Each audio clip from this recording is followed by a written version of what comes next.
کہ حضور لجنہ کی طرف سے یہ سوال ہے کہ مسلمانوں کی دکانوں کے علاوہ جو گوشت یہاں سے ملتا ہے کیا وہ ہم کھا سکتے ہیں؟ کیونکہ سننے میں آیا ہے کہ مجبوری کی حالت میں جب حلال گوشت نہ ملے تو بسم اللہ پڑھ کر ہم کھا سکتے ہیں، یہ کہاں تک درست ہے؟ ہاں، یہ سوال یہ ہے کہ اگر حلال گوشت جس کو مسلمان نے اللہ کا نام لے کر ذبح کیا ہو یا یہودی نے اللہ کا نام لے کر ذبح کیا ہو، اگر یہ نہ ملے تو کیا دوسرا گوشت ہم کھا سکتے ہیں بسم اللہ اللہ اکبر پڑھ کے، بسم اللہ پڑھ کے؟ اس کا جواب یہ ہے کہ دوسرے گوشت میں سے ہر ایک نہیں کھا سکتے۔ اگر کوئی چوزا ہے مثلا، وہ ذبح کرنے کی بجائے کسی نے گردن مروڑ کر سانس گھونٹ کے مارا ہو تو وہ حرام ہے، کیونکہ صرف جو حرام جہاں جہاں مذکور ہے اس میں واضح طور پر چوٹ لگ کے مرا ہوا، یعنی انسان نے خود ذبح کر کے نہ مارا ہو، چوٹ سے مر گیا ہو ایکسیڈنٹ سے، یا دم گھونٹ کے مارا ہوا، یہ حرام لکھا ہے۔ تو حرام چیز پر آپ چاہے زیادہ اور بسم اللہ پڑھیں وہ حلال نہیں ہوگی۔ لیکن ایسا جانور جس کو انسان نے کھانے کی غرض سے ذبح کیا ہو، خواہ وہ غیر مسلم طریقے سے ذبح کیا ہو، یعنی خون نکالا ہو اس کا اور خون نکلنے کی وجہ سے مارا ہو، اس پر اگر خدا کے سوا کسی اور کا نام لیا گیا ہو تو وہ بھی حرام ہو جاتا ہے، اور وہ بھی چاہے ہزار دفعہ بسم اللہ پڑھے وہ حلال نہیں ہو سکے گا۔ یعنی ذبح کرتے وقت اگر نیت میں شامل ہو کہ میں خدا کی بجائے کسی فرضی خدا کے گھاٹ چڑھا رہا ہوں اس کو، تو ایسا شخص، ایسا جانور حرام ہی رہے گا ہمیشہ۔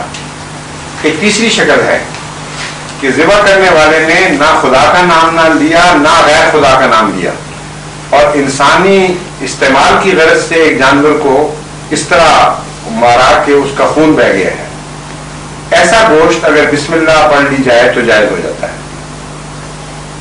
اس وضاحت کے ساتھ اگر کسی دکان سے آپ کو کوئی گوشت ملے جس کے مطلب یقین ہو کہ وہ مشرکانہ طور پر نہیں ذبح کیا گیا، جس طرح بعض ہندو کرتے ہیں یا بعض اور مذاہب میں دیوی دیوتاؤں کے نام پر چیز چڑھائی جاتی ہے، یہاں یورپ میں تو رواج نہیں ہے بہرحال اس کا، لیکن اگر یہ بھی یقین ہو کہ دم گھونٹ کے نہیں مارا ہوا تو پھر وہ جائز ہو سکتا ہے۔ ہاں، تو اس کا وہ جائز ہے جس میں خون بہا ہو اور انسانی استعمال کی غرض سے مارا گیا ہو، وہ جائز ہو جاتا ہے۔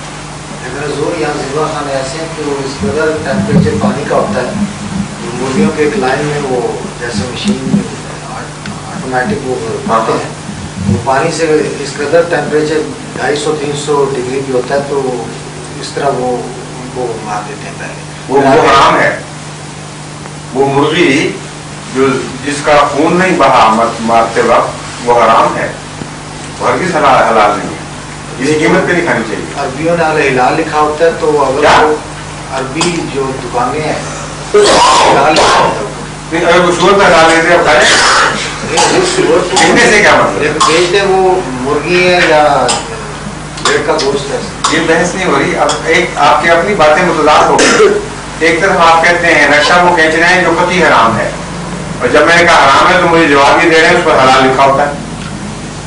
حلال لکھا ہونے سے کس طرح حلال ہو جائے گا؟ اگر حرام چیز جو نقشہ آپ نے کھینچا ہے وہ حرام کا کھینچا ہے نا، اس کا مجھے جواب جو دے رہے ہیں وہ بےمانی ہے۔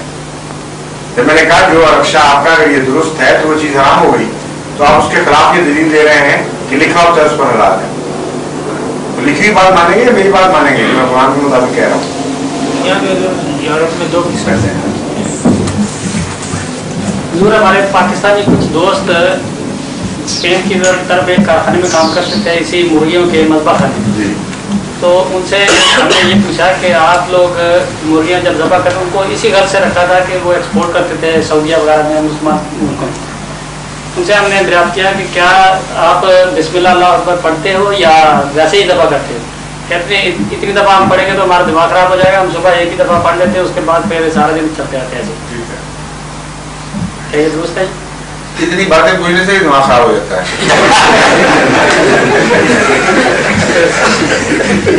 مومن اس کا تردد نہیں کرنا چاہیے۔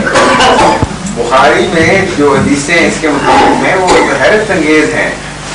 یہاں تک رسول اللہ صلی اللہ علیہ وسلم نے فرمایا کہ اگر ایک مومن ایک جانور کو مارتا ہے کھانے کی نیت سے اور بسم اللہ بھول جاتا ہے تو تبھی وہ حلال رہتا ہے، اور جب مگر کھانے سے پہلے اس کا پڑھ لینا چاہیے.